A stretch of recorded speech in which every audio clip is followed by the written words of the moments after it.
শ্রী শ্রী রামকৃষ্ণ কথামৃত শ্রীমকথিত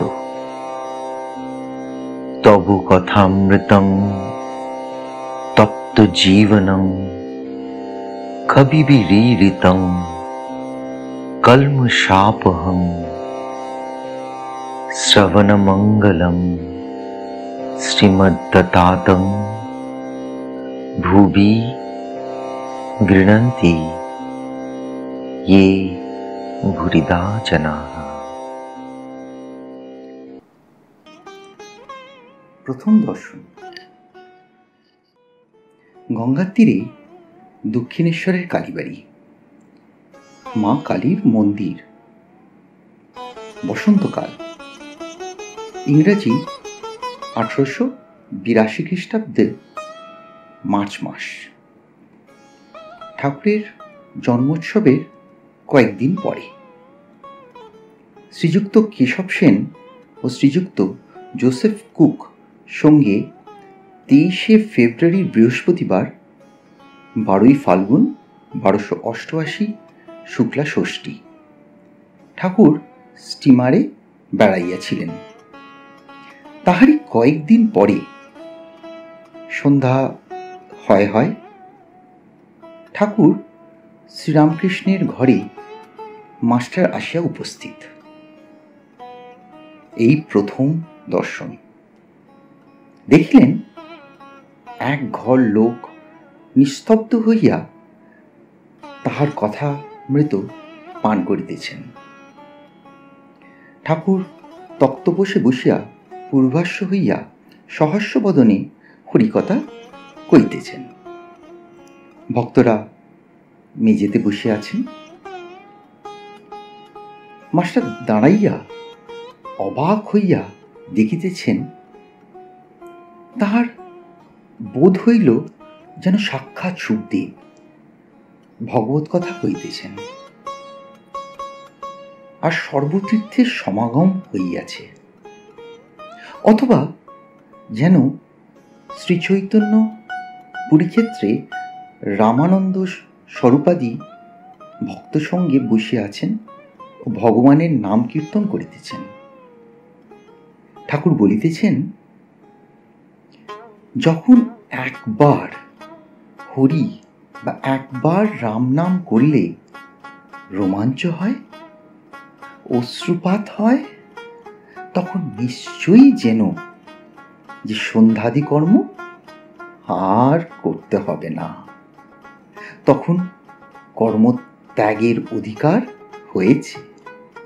কর্ম আপনা আপনি ত্যাগ হয়ে যাচ্ছে।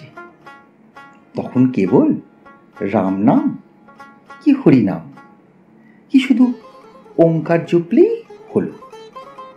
আবার বলিলেন, সন্ধ্যা গায়ত্রীতে লয় হয়, গায়ত্রী আবার ওঙ্কারে লয় হয়।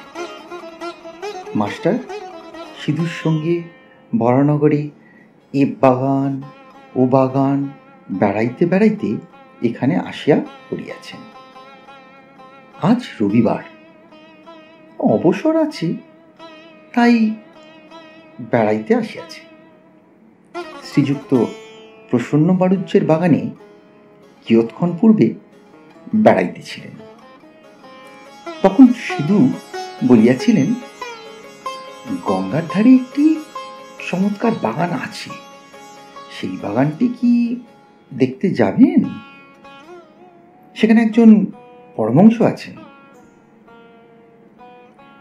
বাগানের সদর ফটক দিয়া ঢুকিয়াই মাস্টার ও সিধুর বরাবর ঠাকুর শ্রীরামকৃষ্ণের ঘরে আসিলেন।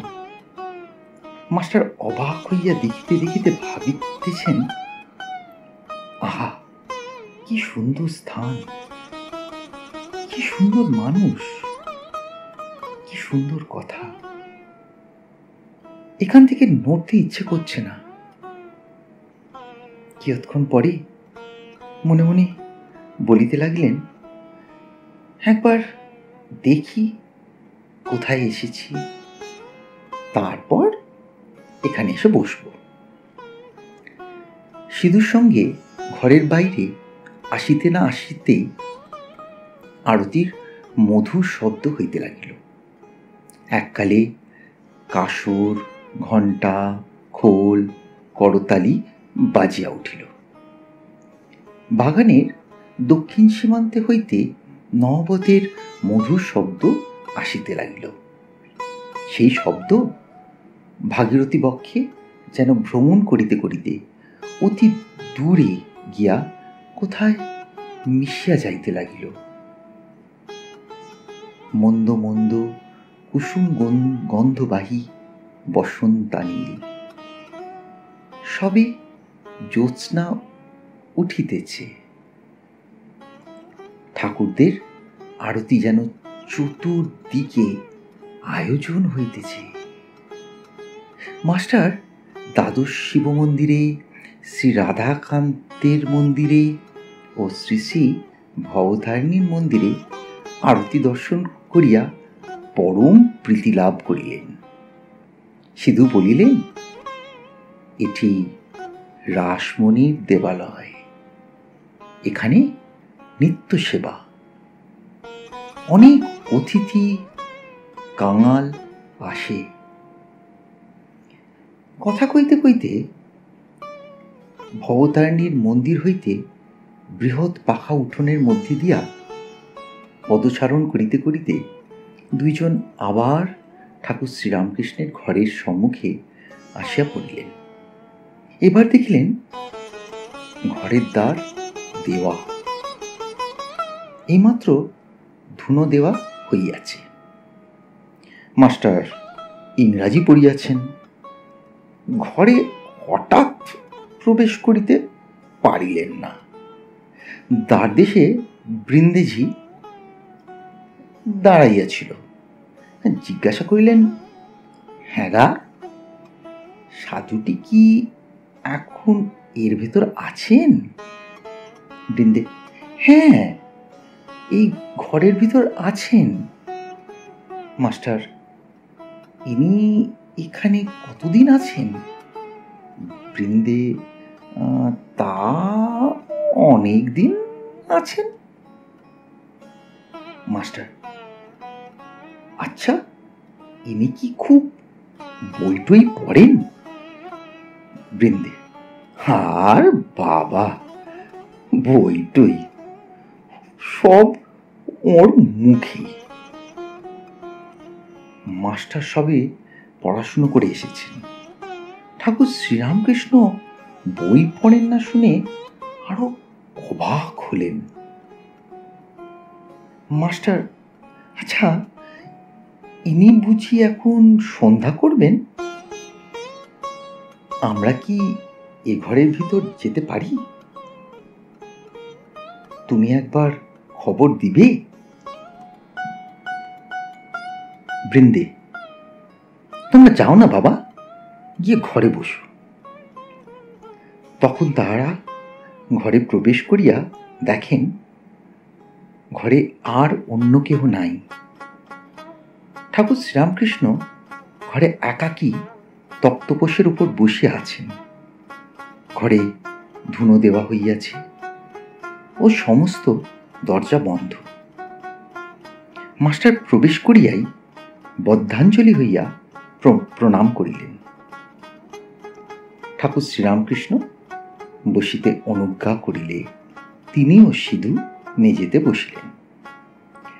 ঠাকুর জিজ্ঞাসা করিলেন, কোথায় থাকো, কি করো, বরানগরে কি করতে এসেছ, ইত্যাদি। মাস্টার সমস্ত পরিচয় দিলেন, কিন্তু দেখিতে লাগিলেন যে ঠাকুর মাঝে মাঝে যেন অন্যমনস্ক হইতেছেন। পরে শুনিলেন এরই নাম ভাব। যেমন কেউ ছিপ হাতে করিয়া মাছ ধরিতে বসিয়াছে। মাছ আসিয়া টোপ খাইতে থাকিলে ফাতনা যখন নড়ে, সে ব্যক্তি যেমন ব্যস্ত হয়ে ছিপ হাতে করিয়া ফাতনার দিকে এক দৃষ্টে এক মনে চাইয়া থাকে, কাহার সহিত কথা কয় না, এ ঠিক সেই রূপ ভাব। পরে শুনিলেন ও দেখিলেন ঠাকুরের সন্ধ্যের পর এই রূপ ভাবান্তর হয়। কখনো কখনো তিনি একেবারে বাহ্যশূন্য হন। মাস্টার, আপনি এখন সন্ধ্যা করবেন, তবে আমরা আসি। শ্রীরামকৃষ্ণ ভাবস্থ, না, সন্ধ্যা তা এমন কিছু নয়। আর কিছু কথাবার্তার পর মাস্টার প্রণাম করিয়া বিদায় গ্রহণ করিলেন। ঠাকুর বলিলেন, আবার এসো। মাস্টার ফিরিবার সময় ভাবিতে লাগলেন, এ সৌম্য কে, যাহার কাছে ফিরিয়া যাইতে ইচ্ছা করিতেছে? বই না পড়িলে কি মানুষ মহৎ হয়? কি আশ্চর্য! আবার আসিতে ইচ্ছা হইতেছে। ইনিও বলিয়াছেন, আবার এসো, কাল কি পরশু সকালে আসিব। দ্বিতীয় দর্শন। অখণ্ড মঙ্গলাকারং ব্যাপ্তং येन চরাচরম তৎ পদং দর্শিতং येन তস্मै শ্রী গুরুবে নমঃ। দ্বিতীয় দর্শন সকালবেলা 8টার সময়। ঠাকুর তখন কামাতে যাচ্ছে। এখনো একটু শীত আছে, তাই তাহার গায়ে মলস্কিনের র্যাপারের কিনারা শালু দিয়ে মোড়া। মাস্টারকে দেখিয়া বলিলেন, তুমি এসেছ? আচ্ছা, এখানে বসো।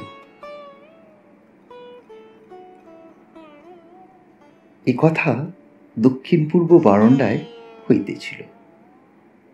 নাপিত উপস্থিত।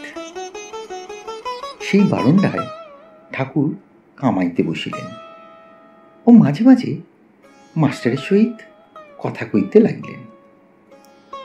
গায়ে ওই রূপ র্যাপার, পায়ে চটি জুতো, সহস্র বদন। কথা কইবার সময় কেবল একটু তোতলা। শ্রীরামকৃষ্ণ মাস্টারের প্রতি, হ্যাঁ গা, তোমার বাড়ি কোথায়? মাস্টার, আজ্ঞা, কলিকাতায়। শ্রীরামকৃষ্ণ, এখানে কোথায় এসেছ? মাস্টার, এখানে বড়নগরে বড় দিদির বাড়ি আসিয়াছি, ঈশান কবিরাজের বাটি। শ্রীরামকৃষ্ণ, ও, ঈশানের বাড়ি। শ্রীরামকৃষ্ণ, হ্যাঁ গা, কেশব কেমন আছে? বড় অসুখ হয়েছিল। মাস্টার, আমিও শুনেছিলাম বটে, এখন বোধহয় ভালো আছেন। শ্রীরামকৃষ্ণ, আমি আবার কেশবের জন্য মার কাছে ডাব চিনি মেনেছিলাম। শেষ রাতে ঘুম ভেঙে যেত আর মার কাছে কাঁদত, বলতো, মা, কেশবের অসুখ ভালো করে দাও। কেশব না থাকলে আমি কলকাতায় গেলে কার সঙ্গে কথা কব, তাই ডাব চিনি মেনেছিল। হ্যাঁ গা, খুক সাহেব নাকি একজন এসেছে, সে নাকি লেকচার দিচ্ছে। আমাকে কেশব জাহাজে তুলে নিয়ে গিয়েছিল, কুক সাহেবও ছিল। মাস্টার, আজ্ঞা, এরকম শুনেছিলুম বটে, কিন্তু আমি তার লেকচার শুনি নাই। আমি তাহার বিষয়ে বিশেষ জানি না। শ্রীরামকৃষ্ণ, প্রতাপের ভাই এসেছিল, এখানে কয়দিন ছিল, কাজকর্ম নাই, বলে আমি এখানে থাকব। শুনলাম মা ছেলে সব শ্বশুর বাড়িতে রেখেছে, অনেকগুলি ছেলে পিলে। আমি বকলুম, দেখো দেখি ছেলেপুলে হয়েছে, তাদের কি আবার ও পাড়ার লোক এসে খাওয়াবে দাবে, মানুষ করবে? লজ্জা করে না যে মা ছেলে আরেকজন খাওয়াচ্ছে আর তাদের শ্বশুর বাড়ি ফেলে রেখেছে? অনেক বকলুম আর কর্মকাজ খুঁজে নিতে বলল, তবে এখান থেকে যেতে চায়। চতুর্থ পরিচ্ছেদ। অজ্ঞানতিমিরান্ধস্যা জ্ঞানাঞ্জনায় শলাকয়া চক্ষুরং উন্মিলিতং येन তস্मै শ্রী গুরুবে নমঃ। শ্রীরামকৃষ্ণ মাস্টারের প্রতি। তোমার কি বিবাহ হয়েছে? মাস্টার, আগে হ্যাঁ। শ্রীরামকৃষ্ণ শিহরিয়া, ওরে ও রামলাল, যা বিয়ে করে ফেলেছে। মাস্টার ঘোরতর অপরাধীর ন্যায় অবাক হইয়া অবনত মস্তকে চুপ করিয়া বসিয়া রইলেন। ভাবিতে লাগলেন, বিয়ে করা কি এত দোষ? ঠাকুর আবার জিজ্ঞাসা করিলেন, তোমার কি ছেলে হয়েছে? মাস্টারের বুক ঢিপ ঢিপ করিতেছে। ভয়ে ভয়ে বলিলেন, আগে ছেলে হয়েছে। ঠাকুর আবার আক্ষেপ করিয়া বলিতেছে, যা ছেলে হয়ে গেছে। তিরস্কৃত হইয়া তিনি স্তব্ধ হইয়া রইলেন। তাহার অহংকার চূর্ণ হইতে লাগিল।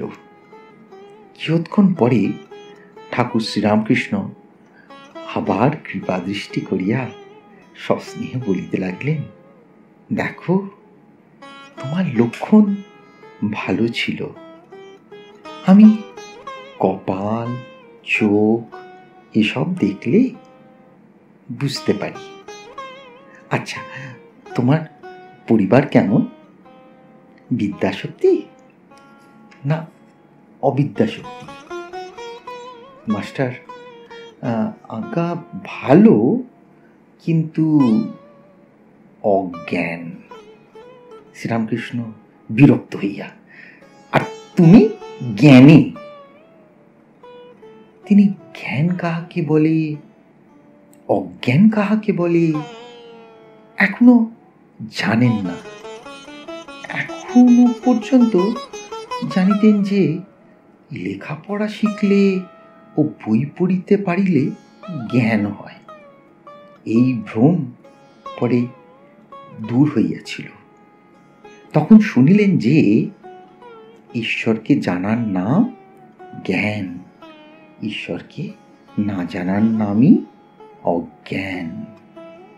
ঠাকুর বলিলেন, তুমি কি জ্ঞানী? মাস্টারের অহংকার আবার বিশেষভাবে আঘাত লাগিল। শ্রীরামকৃষ্ণ, আচ্ছা, তোমার সাকারি বিশ্বাস না নিরাকারী? মাস্টার অবাক হইয়া স্বগত। সাকারি বিশ্বাস থাকলে কি নিরাকারী বিশ্বাস হয়? ঈশ্বর নিরাকার এ বিশ্বাস থাকিলে ঈশ্বর সাকার এ বিশ্বাস কি হইতে পারে? বিরুদ্ধ অবস্থা, দুটোই কি সত্য হইতে পারে? সাদা জিনিস দুধ কি আবার কালো হতে পারে? মাস্টার, আজ্ঞা নিরাকার, আমার এইটি ভালো লাগে। শ্রীরামকৃষ্ণ, তা বেশ, একটাতে বিশ্বাস থাকলেই হলো। নিরাকারে বিশ্বাস, তা তো ভালোই। তবে এ বুদ্ধি করো না যে এইটি কেবল সত্য আর সব মিথ্যা। এইটি যেন যে নিরাকারও সত্য আবার সাকারও সত্য। তোমার যেটি বিশ্বাস সেইটি ধরে থাকবে। মাস্টার দুই সত্য এ কথা বারবার শুনিয়া অবাক হইয়া রইলেন। এ কথা তো তাহার পুঁথিগত বিদ্যার মধ্যে নাই। তাহার অহংকার তৃতীয়বার চূর্ণ হইতে লাগিল, কিন্তু এখনো সম্পূর্ণ হয় নাই। তাই আবার একটু তর্ক করিতে অগ্রসর হইলেন। মাস্টার, আজ্ঞা তিনি সাকার এ বিশ্বাস যেন হলো, কিন্তু মাটির প্রতিমা তিনি তো নন। শ্রীরামকৃষ্ণ, মাটির কেন গো? চিন্ময়ী প্রতিমা।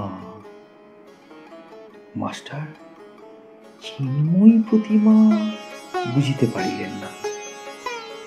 বলিলেন, আচ্ছা, যারা মাটির প্রতিমা পুজো করে তাদের তো বুঝিয়ে দেওয়া উচিত যে মাটির প্রতিমা ঈশ্বর নয়, আর প্রতিমার সম্মুখে ঈশ্বরকে উদ্দেশ্য করে পূজা করা উচিত। শ্রীরামকৃষ্ণ বিরক্ত হইয়া, তোমাদের কলকাতার লোকেদের ওই এক, কেবল লেকচার দেওয়া আর বুঝিয়ে দেওয়া। আপনাকে কে বোঝায় তার ঠিক নাই। তুমি বোঝাবার কে? যার জগৎ তিনি বোঝাবেন। যিনি এই জগৎ করেছেন, চন্দ্র, সূর্য, মানুষ, জীব জন্তু করেছেন, জীবজন্তুদের জন্য খাবার উপায় পালন করার জন্য মা বাপ করেছেন, মা বাপের স্নেহ করেছেন, তিনিই বুঝবেন। তিনি এত উপায় করেছেন আর এ উপায় করবেন না? যদি বোঝাবার দরকার হয় তিনি বোঝাবেন। তিনি তো অন্তর্যামী। যদি ওই মাটির প্রতিমা পূজা করাতে কিছু ভুল হয়ে থাকে, তিনি কি জানেন না? তাকেই ডাকা হচ্ছে, তিনি ওই পূজাতেই সন্তুষ্ট হন। তোমার ওর জন্য মাথা ব্যথা কেন? তুমি নিজের যাতে জ্ঞান হয়, ভক্তি হয়, তার চেষ্টা করো। এইবার তাহার অহংকার বোধহয় একেবারে চূর্ণ হইল। তিনি ভাবিতে লাগিলেন, ইনি যা বলেছেন তা তো ঠিক, আমার বুঝাতে যাওয়ার কি দরকার? আমি কি ঈশ্বরকে জেনেছি, না আমার তার উপর ভক্তি হয়েছে? আপনি শুতে পায় না, শঙ্করাকে ডাকে। জানি না, শুনি না, পরকে বুঝাতে যাওয়ার বড়ই লজ্জার কথা ও হীন বুদ্ধির কাজ। এ কি অঙ্কশাস্ত্র, না ইতিহাস, না সাহিত্য যে পরকে বুঝাবো? এ যে ঈশ্বর তত্ত্ব। তিনি যা বলছেন মনে বেশ লাগছে। ঠাকুরের সহিত তাহার এই প্রথম ও শেষ তর্ক। শ্রীরামকৃষ্ণ, তুমি মাটির প্রতিমা পূজা বলছিলে, যদি মাটিরই হয় সে পূজাতে প্রয়োজন আছে। নানা রকম পূজা ঈশ্বরই আয়োজন করেছেন। যার জগৎ তিনি সব করেছেন অধিকারী ভেদে, যার যা পেটে সয়। মা সেইরূপ খাবার বন্দোবস্ত করেন। এক মার 5 ছেলে। বাড়িতে মাছ এসেছে। মা মাছে নানান রকম ব্যঞ্জন করেছেন, যার যা পেটে সয়। কারুর জন্য মাছের পোলোয়া, কারুর জন্য মাছের অম্বল, মাছের চচ্চড়ি, মাছ ভাজা, এইসব করেছেন। যেটি যার ভালো লাগে, যেটি যার পেটে সয়। বুঝলে মাস্টার? আগে হ্যাঁ। पंचम परिच्छेद। संसार नव घरो य कर्णधार स्वरूपक नमस्तु रामकृष्णाय तस्मै श्री गुरुवे नमः। मास्टर বিনীতভাবে, ঈশ্বরে কি করে মন হয়? শ্রীরামকৃষ্ণ: ঈশ্বরের নাম গুণ সর্বদা পড়তে হয়, আর সৎসঙ্গ, ঈশ্বরের ভক্ত বা সাধু এদের কাছে মাঝে মাঝে যেতে হয়। সংসারের ভিতরে ও বিষয় কাজের ভিতর রাত দিন থাকলে ঈশ্বরে মন হয় না। মাঝে মাঝে নির্জনে গিয়ে তার চিন্তা করা বড় দরকার। প্রথম অবস্থায় মাঝে মাঝে নির্জন না হলে ঈশ্বরে মন রাখা বড়ই কঠিন। যখন চারা গাছ থাকে তখন তার চারিদিকে বেড়া দিতে হয়। বেড়া না দিলে ছাগল গরুতে খেয়ে ফেলে। ধ্যান করবে মনে, কোণে ও বনে, আর সর্বদা সৎ সৎ বিচার করবে। ঈশ্বরই সৎ কিনা নিত্য বস্তু, আর সব অসৎ কিনা অনিত্য। এই বিচার করতে করতে অনিত্য বস্তু মন থেকে ত্যাগ করবে। মাস্টার বিনীতভাবে, সংসারে কিরকম করে থাকতে হবে? শ্রীরামকৃষ্ণ: সব কাজ করবে, কিন্তু মন ঈশ্বরেতে রাখবে। স্ত্রী, পুত্র, বাপ, মা সকলকে নিয়ে থাকবে ও সেবা করবে, যেন কত আপনার লোক। কিন্তু মনে জানবে যে তারা তোমার কেউ নয়। বড় মানুষের বাড়ির দাসী সব কাজ করছে, কিন্তু দেশে নিজের বাড়ির দিকে মন পড়ে আছে। আবার মনিবের ছেলেদের আপনার ছেলের মতো মানুষ করে, বলে আমার রাম, আমার হরি, কিন্তু মনে বেশ জানি এরা আমার কেউ নয়। কচ্ছপ জলে চড়ে বেড়ায়, কিন্তু তার মন কোথায় পড়ে আছে জানো? আড়ায় পড়ে আছে, যেখানে তার ডিমগুলি আছে। সংসারের সব কর্ম করবে, কিন্তু ঈশ্বরে মন ফেলে রাখবে। ঈশ্বরে ভক্তি লাভ না করে যদি সংসার করতে যাও, তাহলে আরো জড়িয়ে পড়বে।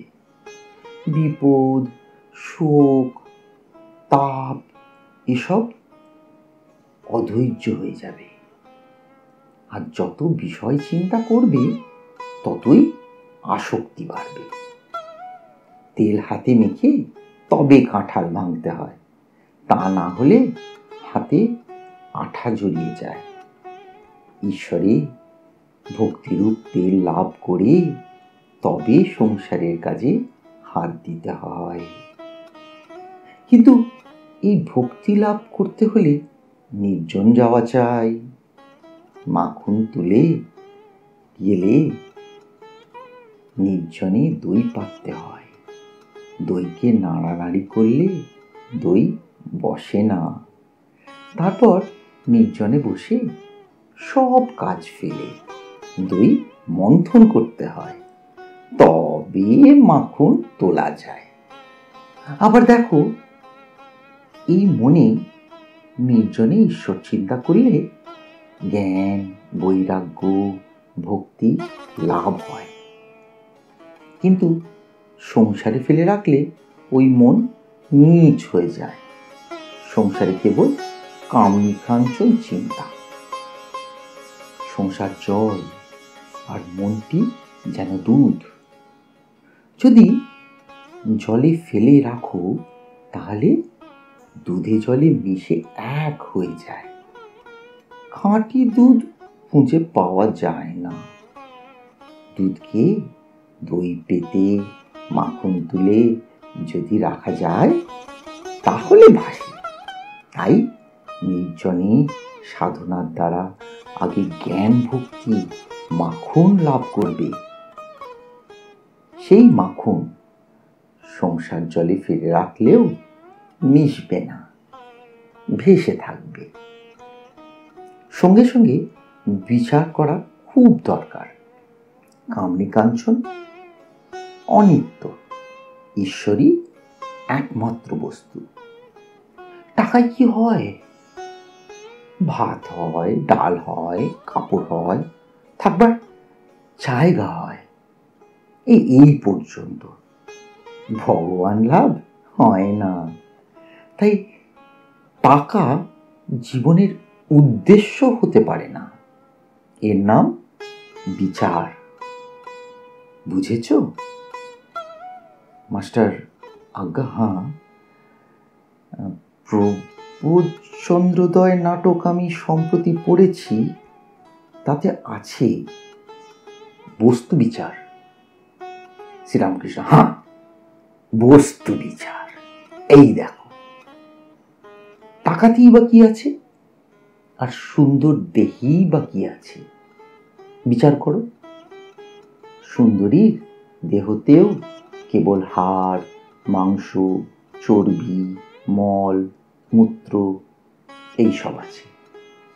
এইসব বস্তুতে মানুষ ঈশ্বরকে ছেড়ে কেন মন দেয়? কেন ঈশ্বরকে ভুলে যায়? মাস্টার, ঈশ্বরকে কি দর্শন করা যায়? শ্রীরামকৃষ্ণ: হ্যাঁ, অবশ্য করা যায়।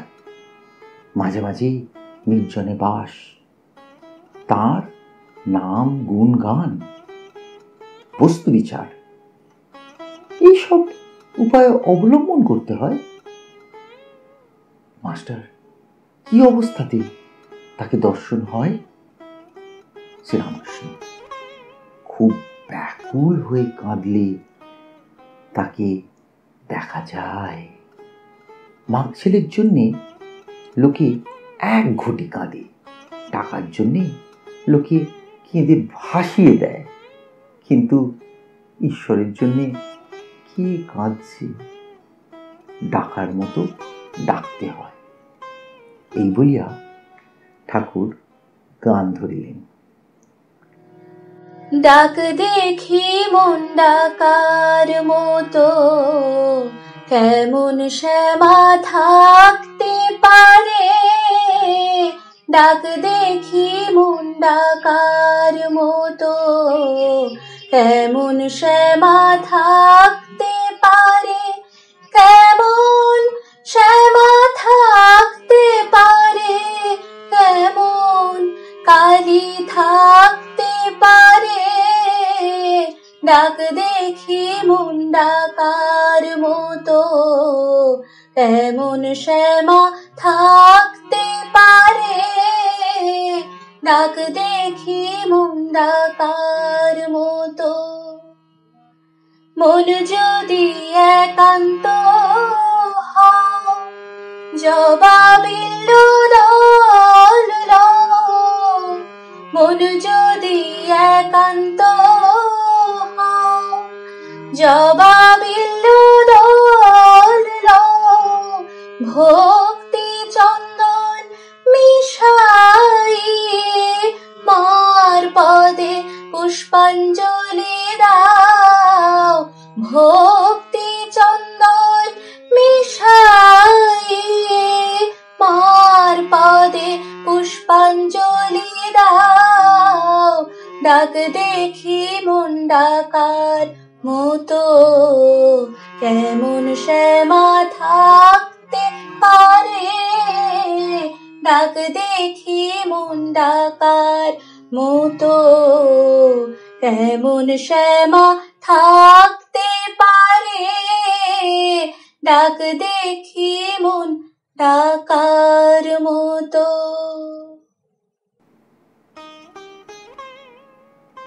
ব্যাকুলতা হলেই অরুণ উদয় হলো। তারপর সূর্য দেখা দিবেন। ব্যাকুলতার পরেই ঈশ্বর দর্শন।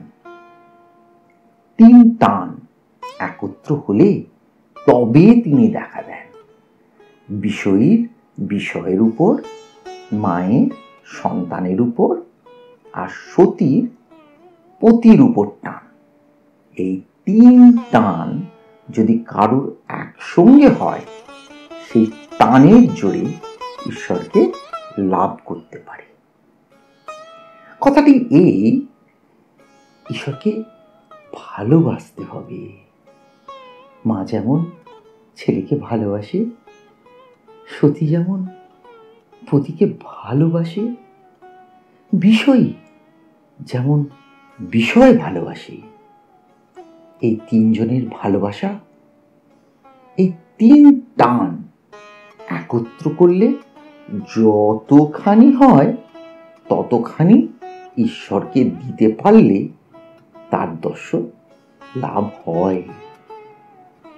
ব্যাকুল হয়ে তাকে ডাকা চাই। বিড়ালের ছানা কেবল মিউ মিউ করে মাকে ডাকতে জানে। মা তাকে যেখানে রাখে সেখানেই থাকে। কখনো হেসেলে, কখনো মাটির উপর, কখনো বা বিছানায় উপর রেখে দেয়। তার কষ্ট হলে সে কেবল মিউ মিউ করে ডাকে, আর কিছু জানে না। মা যেখানেই থাকুক এই মিউ মিউ শব্দ শুনে এসে পড়ে। ষষ্ঠ পরিচ্ছেদ, তৃতীয় দর্শন। সর্বভূতস্ত মাত্মনং সর্বভূতানি চাত্মনি ইক্ষতে যোগযুক্তাত্মা সর্বত্র সমদর্শন। মাস্টার তখন বড়নগরে ভাগ্নির বাড়িতে ছিলেন। ঠাকুর শ্রীরামকৃষ্ণকে দর্শন করা অবধি সর্বক্ষণ তারই চিন্তা। সর্বদাই যেন সেই আনন্দময় মূর্তি দেখিতেছেন ও তাহার সেই অমৃতময়ী কথা শুনিতেছেন। ভাবিতে লাগিলেন, এই দারিদ্র ব্রাহ্মণ কিরূপ এই সব গভীর তত্ত্ব অনুসন্ধান করিলেন ও জানিলেন। আরে এত সহজ এই সকল কথা বুঝাইতে তিনি এ পর্যন্ত কাহাকেও কখনো দেখেন নাই। কখন তাহার কাছে যাইবেন ও আবার তাহার দর্শন করিবেন, এই কথা রাত্রি দিন ভাবিতেছেন। দেখিতে দেখিতে রবিবার আসিয়া পড়িল। বড়নগরে নেপালবাবুর সঙ্গে বেলা 3-4টের সময় তিনি দক্ষিণেশ্বর বাগানে আসিয়া পৌঁছিলেন। দেখলেন সেই পূর্ব পরিচিত ঘরের মধ্যে ঠাকুর শ্রীরামকৃষ্ণ ছোট্ট তক্তপোষের উপর বসে আছেন।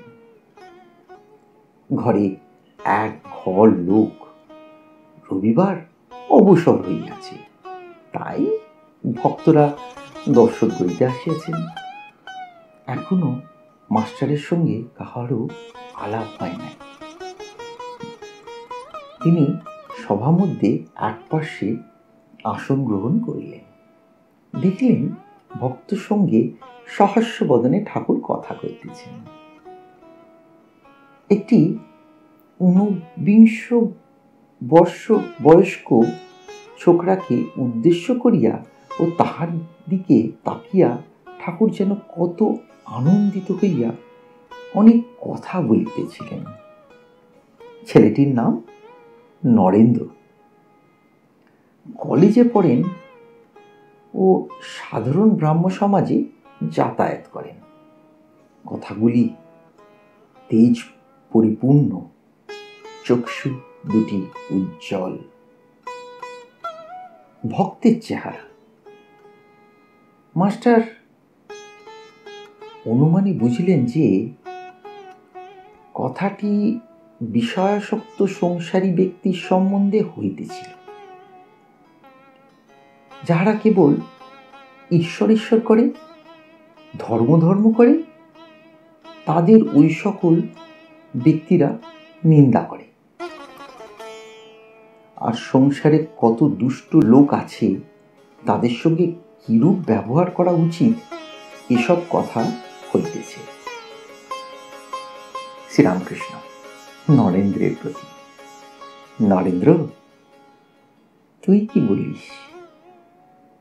সংসারী লোকেরা কত কি বলে, কিন্তু দেখ, হাতি যখন চলে যায়, পেছনে কত জানোয়ার কত রকম চিৎকার করে, কিন্তু হাতি ফিরেও যায় না। তোকে যদি কেউ নিন্দা করে, তুই কি মনে করবি? নরেন্দ্র: আমি মনে করব কুকুর ঘেউ ঘেউ করছে। শ্রীরামকৃষ্ণ সহাস্যে: না রে, অত দূর নয়। সকলের হাস্য। ঈশ্বর সর্বভূতে আছেন, তবে ভালো লোকের সঙ্গে মাখামাখি চলে, মন্দ লোকের কাছ থেকে তফাতে থাকতে হয়। বাঘের ভিতরেও নারায়ণ আছেন, তা বলে বাঘকে আলিঙ্গন করা চলে না। সকলের হাস্য। যদি বলো বাঘ তো নারায়ণ, তবে কেন পালাবো? তার উত্তর, যারা বলছে পালিয়ে এসো তারাও নারায়ণ, তাদের কথা কেন না শুনি? একটা গল্প শোনো। কোনো এক বনে একটি সাধু থাকে, তার অনেকগুলি শিষ্য। তিনি একদিন শিষ্যদের উপদেশ দিলেন যে সর্বভূতে নারায়ণ আছে, এইটি জেনে সকলকে নমস্কার করবে। একদিন একটি শিষ্য হোমের জন্য কাঠ আনতে বনে গিয়েছিল। এমন সময় একটা রব উঠল: কে কোথায় আছো, পালাও, একটা পাগলা হাতি যাচ্ছে। সবাই পালিয়ে গেল, কিন্তু শিষ্যটি পালালো না। সে জানে যে হাতিও যে নারায়ণ, তবে কেন পালাবো? এই বলে দাঁড়িয়ে রইল। নমস্কার করে স্তবতুতি করতে লাগলো। এদিকে নাহু চেঁচিয়ে বলছে, পালাও পালাও। শিষ্যটি তবুও নড়ল না। শেষে হাতিটি সুরে তুলে নিয়ে তাকে এক ধারে ছুঁড়ে ফেলে দিয়ে চলে গেল। শিষ্য ক্ষতবিক্ষত হয়ে ও অচৈতন্য হয়ে পড়ে রইল। এই সংবাদ পেয়ে গুরু ও অন্যান্য শিষ্যরা তাকে আশ্রমে ধরাধরি করে নিয়ে গেল আর ওষুধ দিতে লাগলো। খানিকক্ষণ পরে চেতনা হলে ওকে কেউ জিজ্ঞাসা করলো, তুমি হাতি আসছে শুনে কেন চলে গেলে না? সে বললে, গুরুদেব আমায় বলে দিয়েছেন যে নারায়ণী মানুষ, জীবজন্তু সব হয়েছেন,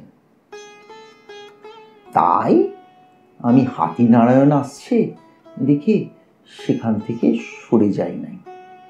গুরু তখন বললেন, বাবা, হাতি নারায়ণ আসছিলেন বটে, তা সত্য, কিন্তু বাবা, মাহুত নারায়ণ তো তোমায় বারণ করেছিলেন। যদি সবই নারায়ণ, তবে তার কথা বিশ্বাস করলে না কেন? মাহুত নারায়ণের কথাও শুনতে হয়। সকলের হাস্য।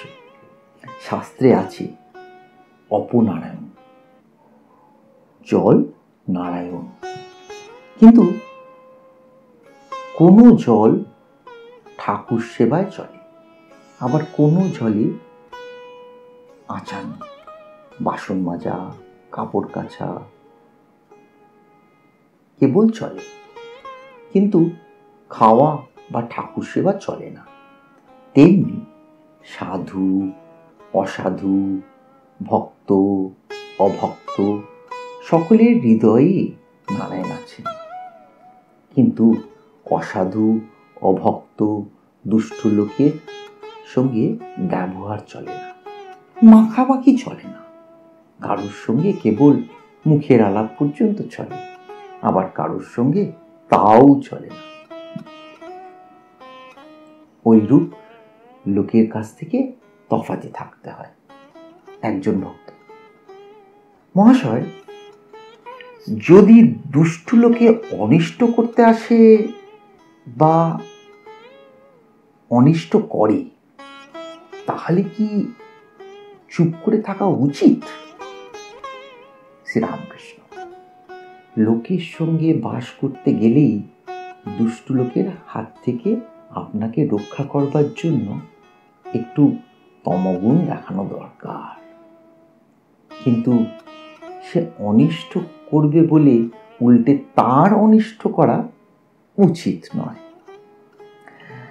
এক মাঠে এক রাখাল গরু চড়াত।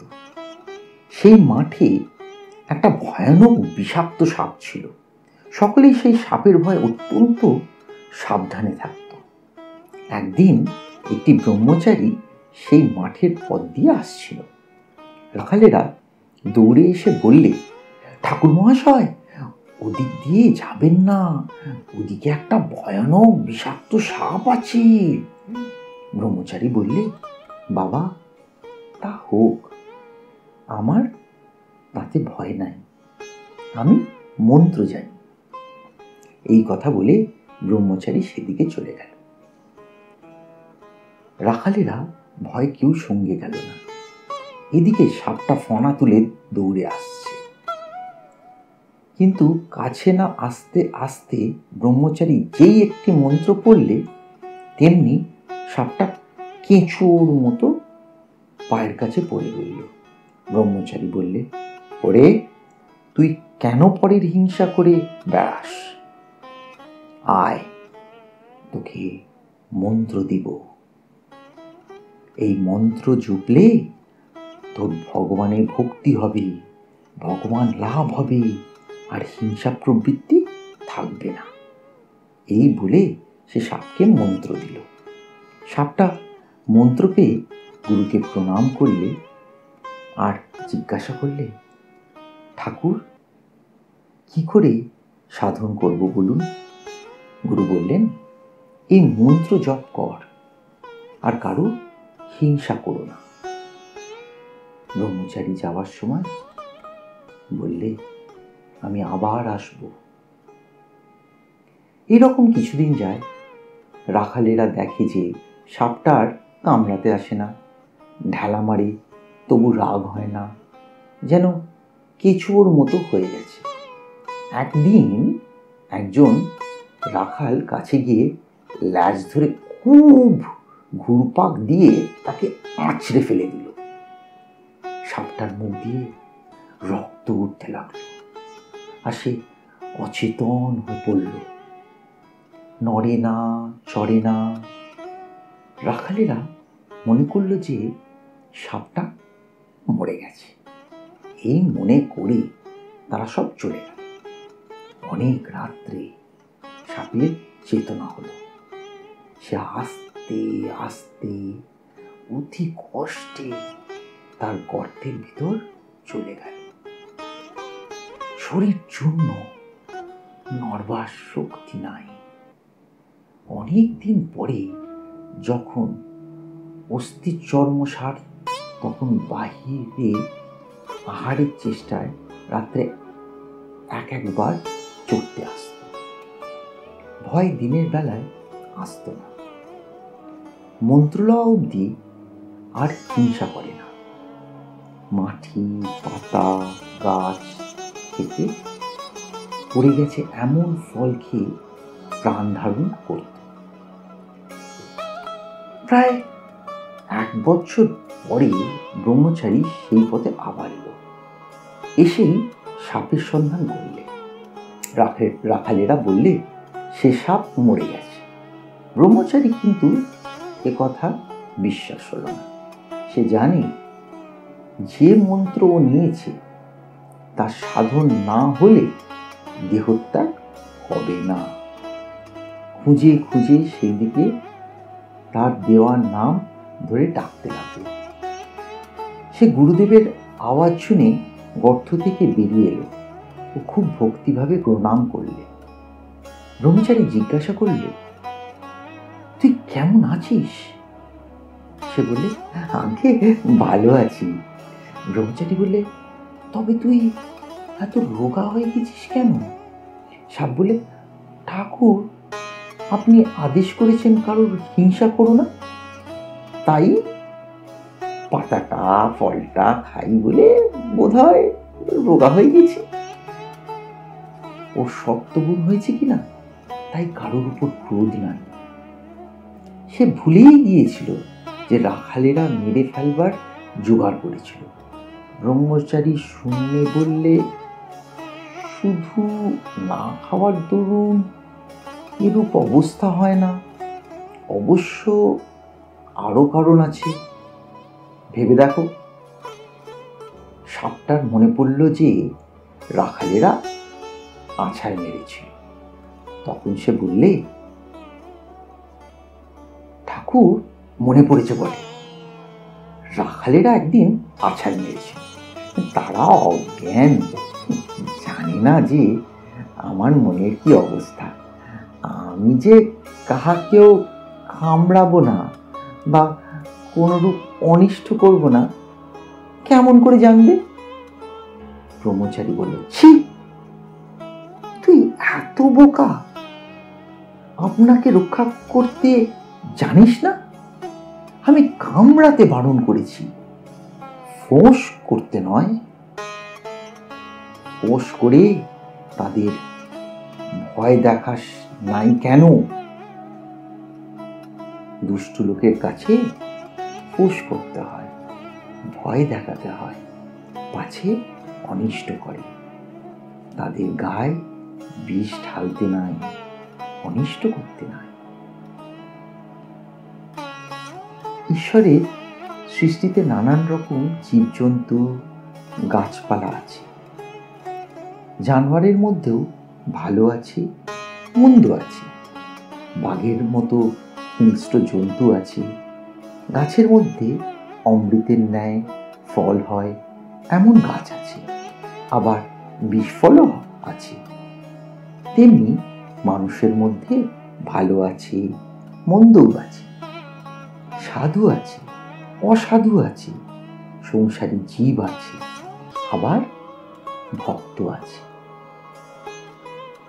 জীব 4 প্রকার: বদ্ধ জীব, মুমুক্ষু জীব, মুক্ত জীব ও নিত্য জীব। নিত্য জীব যেমন নারদাদি, এরা সংসারে থাকে জীবের মঙ্গলের জন্য, জীবদিগকে শিক্ষা দিবার জন্য। বদ্ধ জীব বিষয়ে আসক্ত হয়ে থাকে আর ভগবানকে ভুলে থাকে। ভুলেও ভগবানের চিন্তা করে না। মুমুক্ষু জীব, যারা মুক্ত হবার চেষ্টা করে কিন্তু তাদের মধ্যে কেউ মুক্ত হতে পারে, কেউ বা পারে না।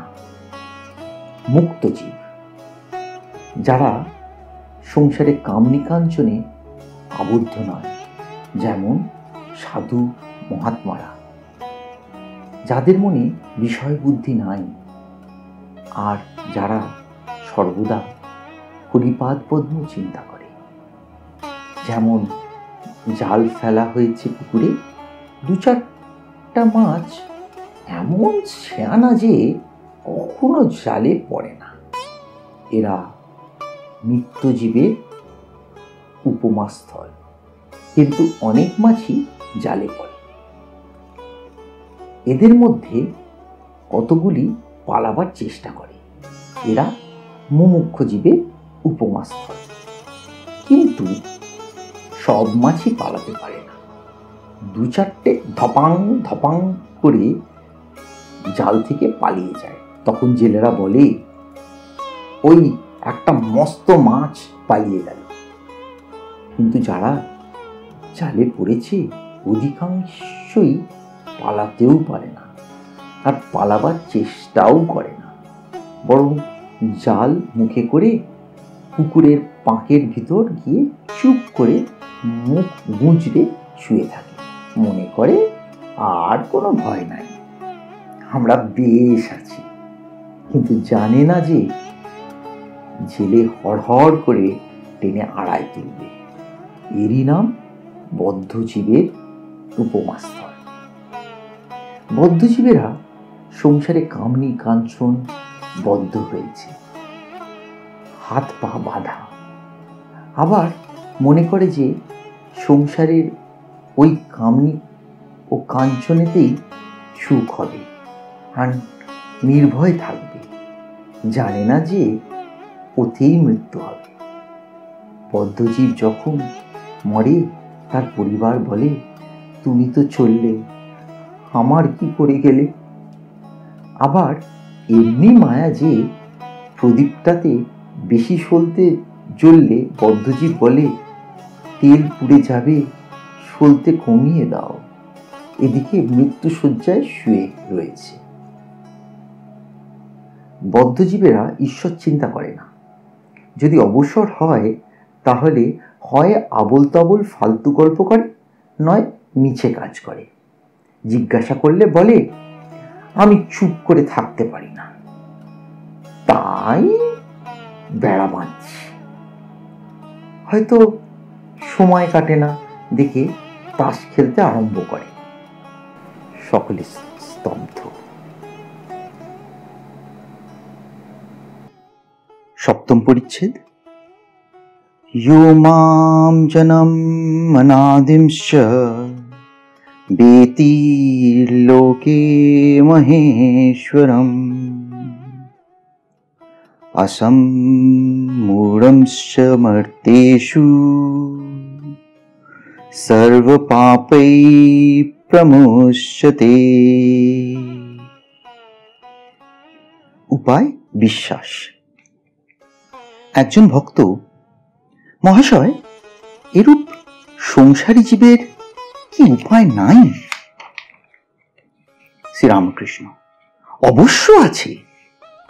মাঝে মাঝে সাধু সঙ্গ আর মাঝে মাঝে নির্জনে থেকে ঈশ্বর চিন্তা করতে হয়, আর বিচার করতে হয়, তার কাছে প্রার্থনা করতে হয়, আমাকে ভক্তি বিশ্বাস দাও। বিশ্বাস হয়ে গেলেই হলো। বিশ্বাসের চেয়ে আর জিনিস নাই কেদারের প্রতি। বিশ্বাসের কত জোর তা তো শুনেছ। পুরাণে আছে, রামচন্দ্র, যিনি সাক্ষাৎ পূর্ণ ব্রহ্ম নারায়ণ, তাঁর লঙ্কায় যেতে সেতু বাঁধতে হলো। কিন্তু হনুমান রাম নামে বিশ্বাস করে লাফ দিয়ে সমুদ্রের পাড়ে গিয়ে পড়ল। তার সেতুর দরকার হলো নাই। সকলের হাস্য। বিভীষণ একটি পাতায় রাম নাম লিখে ওই পাতাটি একটি লোকের কাপড়ের খুঁটে বেঁধে দিয়েছিল। সে লোকটি সমুদ্রের পাড়ে যাবে। বিভীষণ তাকে বললে, তোমার ভয় নাই, তুমি বিশ্বাস করে জলের উপর দিয়ে চলে যাও, কিন্তু দেখো যাই অবিশ্বাস করবে অমনি জলে ডুবে যাবে। লোকটি বেশ সমুদ্রের উপর দিয়ে চলে যাচ্ছিল। এমন সময় তার ভারী ইচ্ছে হলো যে কাপড়ের খুঁটে কি বাঁধা আছে একবার দেখে। খুলে দেখে যে কেবল রাম নাম লেখা রয়েছে। তখন সে ভাবলে, এ কি, শুধু রাম নাম একটি লেখা রয়েছে, যাই অবিশ্বাস, অমনি ডুবে গেল। যার ঈশ্বরে বিশ্বাস আছে সে যদি মহাপাতক করে, গো ব্রাহ্মণ স্ত্রী হত্যা করে, তবুও ভগবানে এই বিশ্বাসের বলে ভারী ভারী পাপ থেকে উদ্ধার হতে পারে। সে যদি বলে আমি আর এমন কাজ করব না, আর কিছুতেই ভয় হয় না, এই বলিয়া ঠাকুর গান ধরিলেন।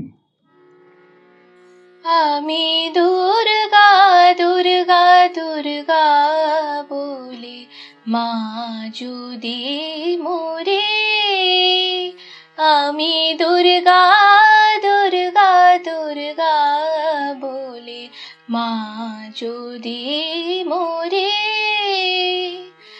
আখেরে দিনে না তারকে মনে, আখেরে দিনে না তারকে মনে, জানা যাবে গো শঙ্করী, আমি দুর্গা দুর্গা দুর্গা বলে মা যদি মরি, আমি দুর্গা দুর্গা দুর্গা বলে মা যদি মরি। নাসি গো ব্রাহ্মণ হত্যা করে ভ্রূণ, সুরাপানাদে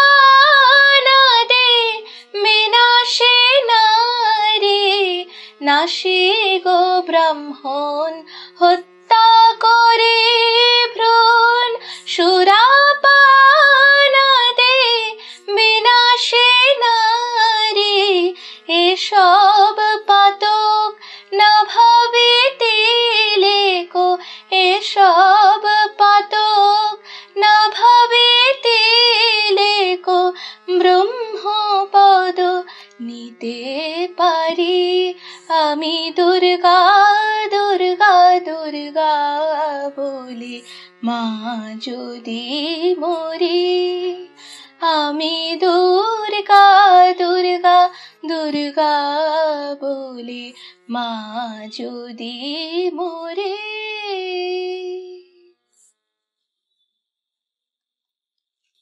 এই ছেলেটিকে দেখছো? এখানে একরকম দুরন্ত ছেলে বাবার কাছে যখন বসে যেমন জুজুটি, আবার চাঁদনিতে যখন খেলে তখন আর এক মূর্তি। এরা মৃত্যু সিদ্ধের থাক, এরা সংসারে কখনো বদ্ধ হয় না, একটু বয়স হলেই চৈতন্য হয় আর ভগবানের দিকে চলে যায়। এরা সংসারে আসে জীব শিক্ষার জন্য। এদের সংসারের বস্তু কিছু ভালো লাগে না। এরা কামনি কাঞ্চনে কখনো আসক্ত হয় না। বেদে আছে হোমা পাখির কথা।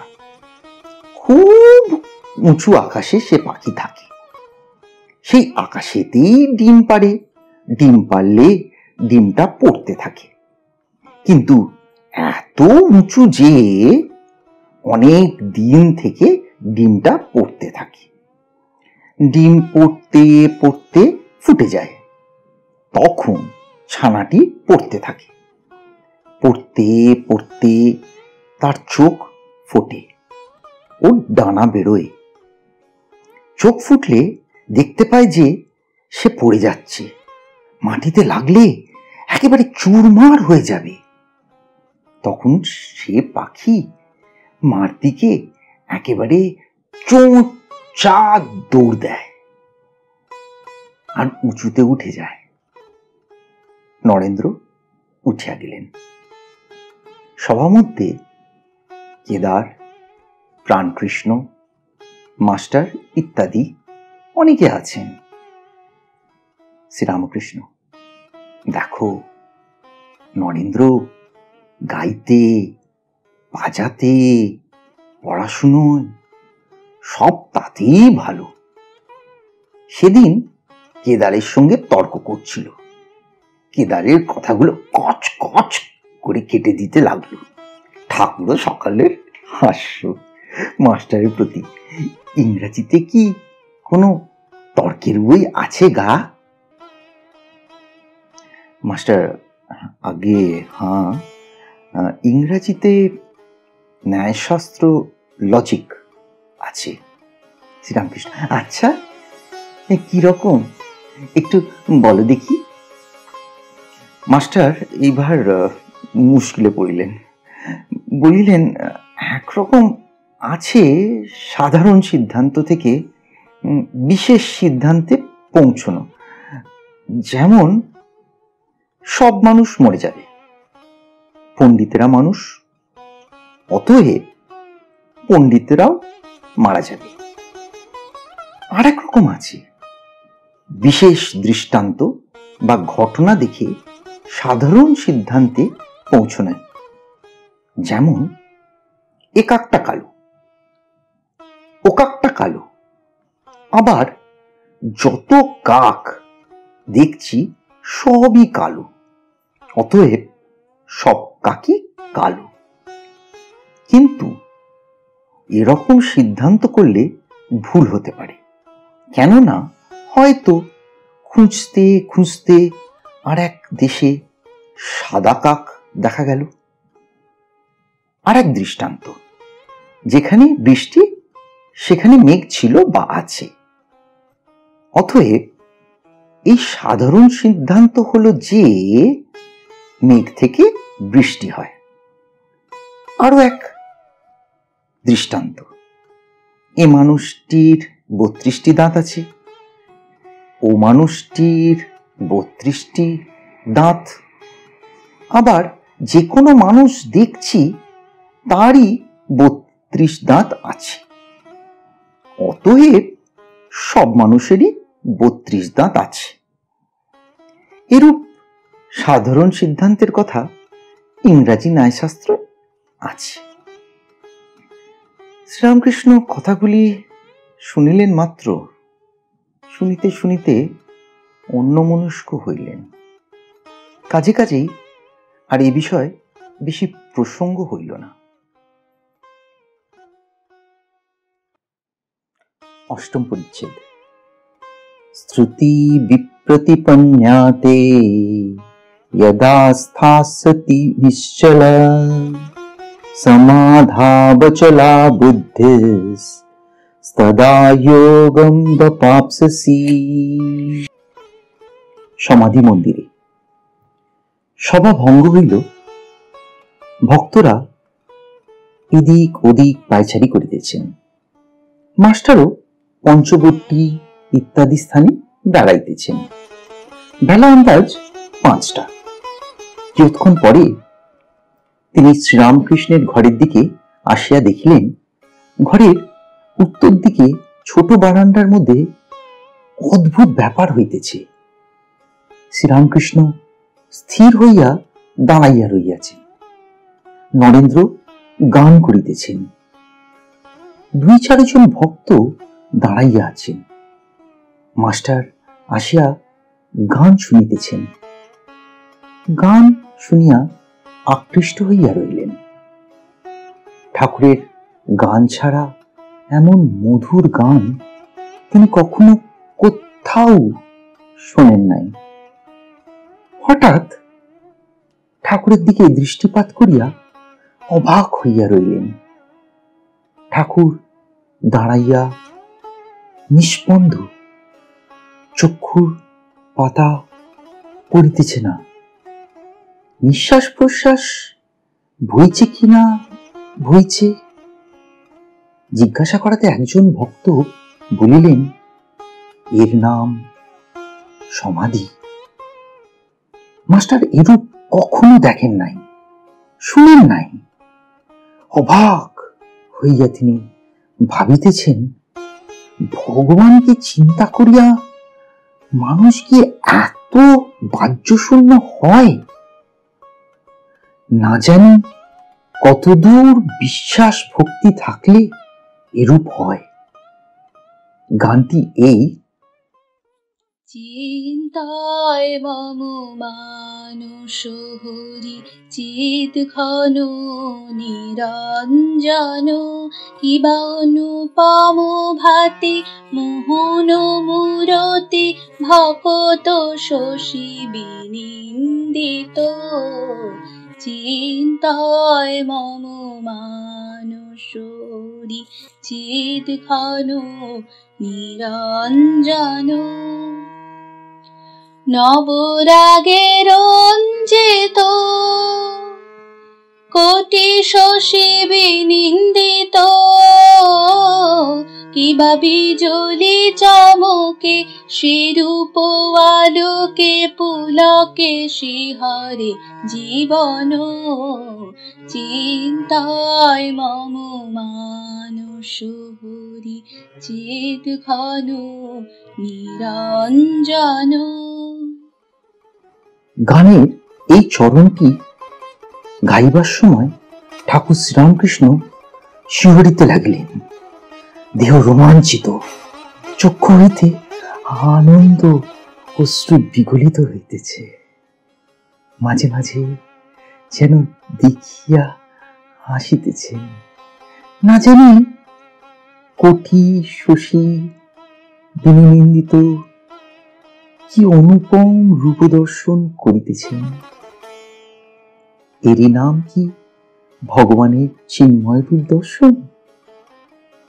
কত সাধন করিলে, কত তপস্যার ফলে, কতখানি ভক্তি বিশ্বাসের ফলে এইরূপ ঈশ্বর দর্শন হয়। আবার গান চলিতেছে। দিদি কমল আসনে ভজ তার শ্রীচরণ, দিদি কমল আসনে ভজ তার শ্রীচরণ, দেখো শান্ত মনে প্রেম নয়নে অপরূপ প্রিয় দর্শন। চিন্তায় মম মানুষ হরি চিত ঘন নিরঞ্জন। আবার সেই ভুবনময়ী হাস্য, শরীর সেইরূপ নিস্পন্দন, স্থিমিত লোচন, কিন্তু কি যেন অপরূপ রূপ দর্শন করিতেছেন। আর সেই অপরূপ রূপ দর্শন করিয়া যেন মহানন্দে ভাসিতেছেন। এইবার গানের শেষ হইল। নরেন্দ্র গাইলেন, চিদানন্দ রসে ভক্তি যোগ আবেশে হরে চিরমগ্ন, চিন্তায় মম মানুষ হরি চিত ঘন নিরঞ্জন। প্রেমানন্দ রসে হরে চিরমগ্ন, চিন্তায় মম মানস হরি চিদ ঘন নিরঞ্জন কিবা অনুপম ভাতি মোহন মূরতি ভকত শশী বিনিন্দিত চিন্তায় মম মানস হরি চিদ ঘন নিরঞ্জন। সমাধির ও প্রেমানন্দের এই অদ্ভুত ছবি হৃদয়ের মধ্যে গ্রহণ করিয়া মাস্টার গৃহে প্রত্যাবর্তন করিতে লাগিলেন। প্রেমানন্দ রসে হরে চিরমগ্ন।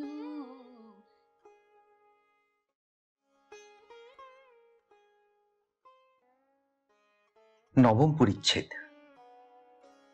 চতুর্থ দর্শন। यं लब्धा चापरं लाभं मन्यते नाधिकं तथा यस्मिन् स्थितो न दुःखेन गुरुर्नापि विचाल्यते। তাহার পরদিনও ছুটি ছিল।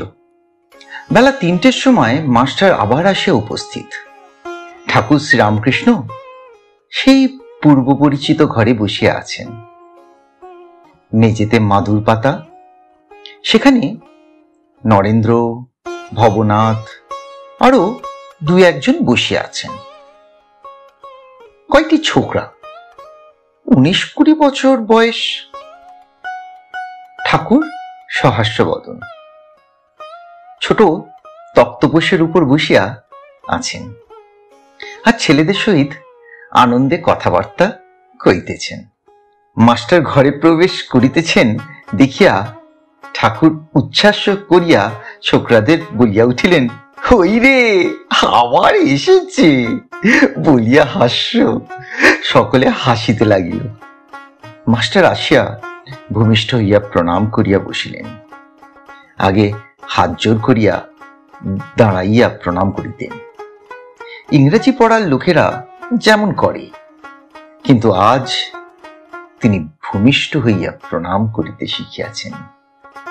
তিনি আসন গ্রহণ করিলে শ্রীরামকৃষ্ণ কেন হাসিতেছিলেন তাহাই নরেন্দ্রাদি ভক্তদের বুঝাইয়া দিতেছেন।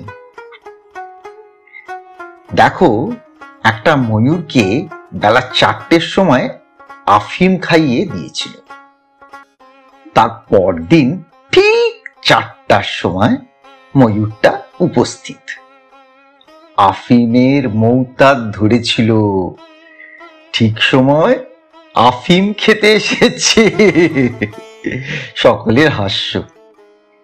মাস্টার মনে মনে ভাবিতেছেন, ইনি ঠিক কথাই বলিতেছেন। বাড়িতে যাই, কিন্তু দিবানিশি ইহার দিকে মন পড়িয়া থাকে। কখন দেখিব, কখন দেখিব। এখানে কি যেন টেনে আনে, মনে করলে অন্য জায়গায় যাবার জো নাই। এখানে আসতেই হবে, এরূপ ভাবিতেছেন। ঠাকুর এদিকে ছোকরাগুলির সহিত অনেক ফষ্টি করিতে লাগিলেন, যেন তারা সমবয়স্ক। হাসির লহরী উঠিতে লাগিল, যেন আনন্দের হাট বসিয়াছে। মাস্টার অবাক হইয়া এই অদ্ভুত চরিত্র দেখিতেছেন। ভাবিতেছেন, ইহারই কি পূর্বদিন সমাধি ও অদৃষ্টপূর্ব প্রেমানন্দ দেখিয়াছিলাম? সেই ব্যক্তি কি আজ প্রকৃত লোকের ন্যায় ব্যবহার করিতেছেন? ইনি কি আমায় প্রথম দিন উপদেশ দিবার সময় তিরস্কার করেছিলেন?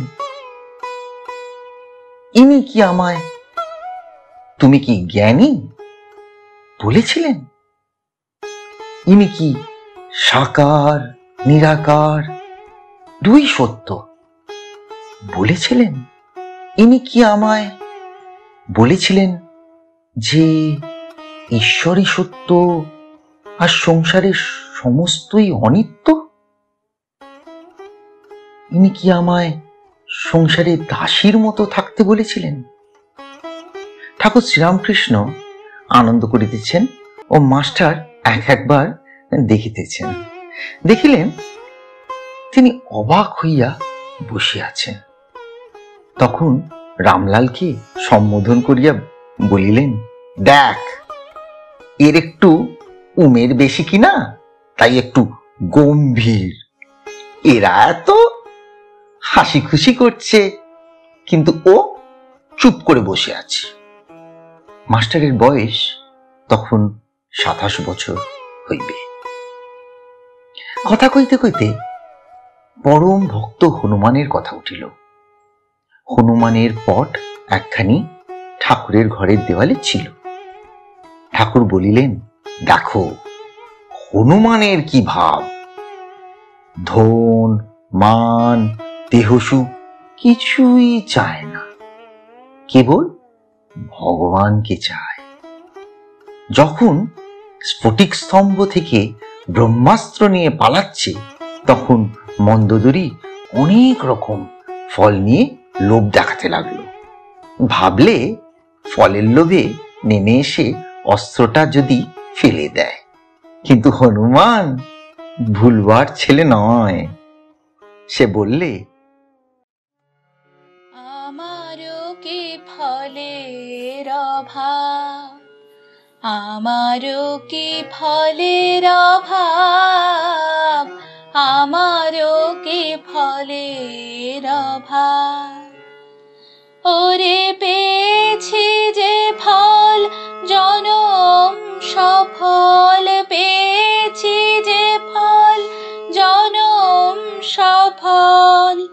মুখ্য ফলের বৃক্ষ রাম হৃদয়ে, আমারও কি ফলের অভাব, আমারও কি ফলের অভাব, আমারও কি ফলের অভাব। শ্রীরাম কল্পতরু মূলে আনন্দে বসে রই, শ্রীরাম কল্পতরু মূলে আনন্দে বসে রই। যখন যে ফল বাঞ্ছা করি, তখন সে ফল প্রাপ্ত হই। আমারও কি ফলের অভাব, আমারও কি ফলের অভাব, আমারও কি ফলের অভাব। ওরে পেয়েছি যে ফল জনম সফল, পেয়েছি যে ফল জনম সফল।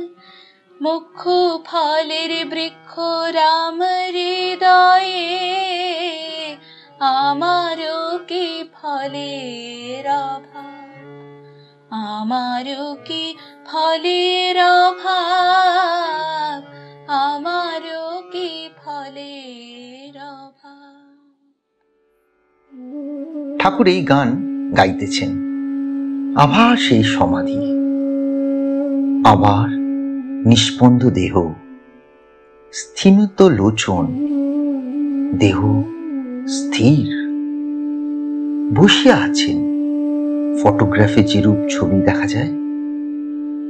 ভক্তরা এইমাত্র এত হাসি খুশি করিতেছিলেন, এখন সকলেই এক দৃষ্টি হইয়া ঠাকুরের সেই অদ্ভুত অবস্থা নিরীক্ষণ করিতেছেন। সমাধি অবস্থা মাস্টার এই দ্বিতীয়বার দর্শন করিলেন। অনেকক্ষণ পরে এই অবস্থার পরিবর্তন হইতেছে। দেহ শিথিল হইল, মুখ সহাস্য হইল। ইন্দ্রিয়গণ আবার নিজের নিজের কার্য করিতেছে। চক্ষের কোণ দিয়ে আনন্দ আশ্রু বিসর্জন করিতে করিতে ঠাকুর রাম রাম এই উচ্চারণ করিতেছেন। মাস্টার ভাবিতে লাগিলেন, এই মহাপুরুষই কি ছেলেদের সঙ্গে ফচকিমি করিতেছিলেন? তখন ঠিক যেন 5 বছরের বালক। ঠাকুর পূর্ববৎ প্রকৃতিস্থ হইয়া আবার প্রকৃত লোকের ন্যায় ব্যবহার করিতেছেন। মাস্টারকে ও নরেন্দ্রকে সম্বোধন করিয়া বলিলেন, তোমরা দুজনে ইংরেজিতে কথা কও ও বিচার করো, আমি শুনব। মাস্টার ও নরেন্দ্র উভয় এই কথা শুনিয়া হাসিলেন। দুজনে কিছু কিছু আলাপ করিতে লাগিলেন, কিন্তু বাংলাতে। ঠাকুরের সামনে মাস্টারের বিচার আর সম্ভব নয়। তাহার তর্কের ঘর ঠাকুরের কৃপায় একরকম বন্ধ। আর কিরূপ তর্ক বিচার করিবেন? ঠাকুর আর একবার জিদ করিলেন, কিন্তু ইংরেজিতে তর্ক করা হইল না। 10ম পরিচ্ছেদ। তমক্ষরং পরং বেদিতব্যম তমস্য বিশ্বস্য পরং নিধানম তমভ্যয়ো শাশ্বত ধর্মগোপ্তা সনাতনস্তম পুরুষোত্তমতো মে। অন্তরঙ্গ সঙ্গে আমি কে? 5টা বাজিয়াছে। ভক্ত কয়টি যে যার বাড়িতে চলিয়া গেলেন। কেবল মাস্টার ও নরেন্দ্র রইলেন। নরেন্দ্র গাড়ু লইয়া হাঁসপুকুরের ও ঝাউতলার দিকে মুখ ধুইতে গেলেন। মাস্টার ঠাকুর বাড়ির এদিক ওদিক পায়চারি করিতেছেন। কিয়ৎক্ষণ পরে কুঠির কাছ দিয়া হাঁসপুকুরের দিকে আসিতে লাগিলেন। দেখিলেন পুকুরের দক্ষিণ দিকের সিঁড়িতে চাতালের উপর শ্রীরামকৃষ্ণ দাঁড়াইয়া। নরেন্দ্র গাড়ু হাতে করিয়া মুখ ধুইয়া দাঁড়াইয়া আছেন। ঠাকুর বলিতেছেন, দেখ, আর একটু বেশি বেশি আসবি। সবে নতুন আসছিস কিনা? প্রথম আলাপের পর নতুন সকলেই ঘন ঘন আসে, যেমন নতুন পতি। নরেন্দ্র মাস্টারের হাস্য। কেমন আসবি তো? নরেন্দ্র ব্রাহ্ম সমাজের ছেলে। হাসিতে হাসিতে বলিলেন, হ্যাঁ, চেষ্টা করব। সকলে কুঠির পথ দিয়া ঠাকুরের ঘরে আসিতেছেন। কুঠিরের কাছে মাস্টারকে ঠাকুর বলিলেন, দেখো, চাষারা হাটে গরু কিনতে যায়। তারা ভালো গরু মন্দ গরু বেশ চেনে। লেজের নিচে হাত দিয়ে দেখে। কোনো গরুর লেজে হাত দিলে শুয়ে পড়ে, সে গরু কেনে না। যে গরু লেজ হাত দিলে তিরিং মিরিং করে লাফিয়ে ওঠে, সেই গরুকেই পছন্দ করে। নরেন্দ্র সেই গরুর জাত, ভিতরে খুব তেজ। এই বলিয়া ঠাকুর হাসিতেছেন। আবার কেউ কেউ লোক আছে যেন চিরের ফলার, আট নাই জোর নাই, ভ্যাত ভ্যাত করছে। সন্ধ্যা হইল। ঠাকুর ঈশ্বর চিন্তা করিতেছেন। মাস্টারকে বলিলেন, তুমি নরেন্দ্রের সঙ্গে আলাপ করো গে, আমায় বলবে কিরকম ছেলে। আরতি হইয়া গেল। মাস্টার অনেকক্ষণ পরে চাঁদনির পশ্চিম ধারে নরেন্দ্রকে দেখিতে পাইলেন। পরস্পর আলাপ হইতে লাগিল। নরেন্দ্র বলিলেন, আমি সাধারণ ব্রাহ্ম সমাজের, কলেজে পড়িতেছি ইত্যাদি। রাত হইয়াছে, মাস্টার এবার বিদায় গ্রহণ করিবেন, কিন্তু যাইতে আর পারিতেছেন না। তাই নরেন্দ্রর নিকট হইতে আসিয়া ঠাকুর শ্রীরামকৃষ্ণকে খুঁজিতে লাগিলেন। তাহার গান শুনিয়া হৃদয় মন মুগ্ধ হইয়াছে। বড় স্বাদ যে আবার তার শ্রীমুখে গান শুনিতে পান। খুঁজিতে খুঁজিতে দেখিলেন মা কালীর মন্দিরের সম্মুখে নাট মন্দিরের মধ্যে একাকী ঠাকুর পাদচরণ করিতেছেন। মার মন্দিরে মার দুই পার্শ্বে আলো জ্বলিতেছিল। বৃহৎ নাট মন্দিরে একটি আলো জ্বলিতেছে, ক্ষীণ আলোক। আলো ও অন্ধকার মিশ্রিত হইলে যেরূপ হয় সেই রূপ নাট মন্দিরে দেখিতেছিল। মাস্টার ঠাকুরের গান শুনিয়া আত্মহারা হইয়াছেন, যেন মন্ত্রমুগ্ধ সর্প। এখনই সংকুচিত ভাবে ঠাকুরকে জিজ্ঞাসা করিলেন, আজ আর কি গান হবে? ঠাকুর চিন্তা করিয়া বলিলেন, না, আজ আর গান হবে না। এই বলিয়া কি যেন মনে পড়িল। অমনি বলিলেন, তবে এক কর্ম করো, আমি বলরামের বাড়ি কলিকাতায় যাব, তুমিও যেও, সেখানে গান হবে। মাস্টার, যে আজ্ঞা।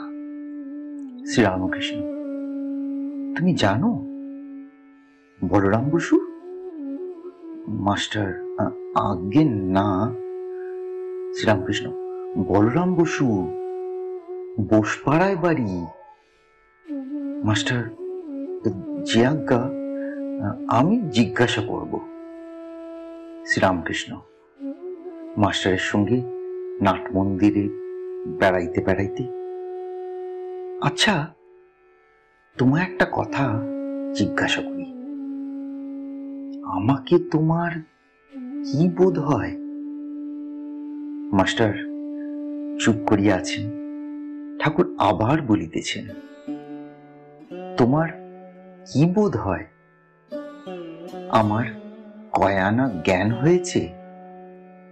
মাস্টার, আনা এ কথা বুঝতে পারছি না, তবে এরূপ জ্ঞান বা প্রেম ভক্তি বা বিশ্বাস বা বৈরাগ্য বা উদার ভাব কখনো কোথাও দেখি নাই। ঠাকুর শ্রীরামকৃষ্ণ হাসিতে লাগিলেন।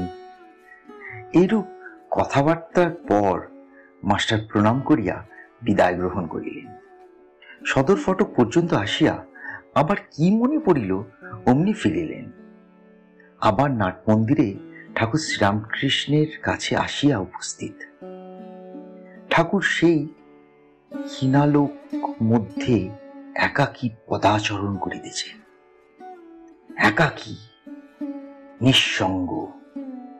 পশুরাজ যেন অরণ্য মধ্যে আপন মনে একাকী বিচরণ করিতেছেন।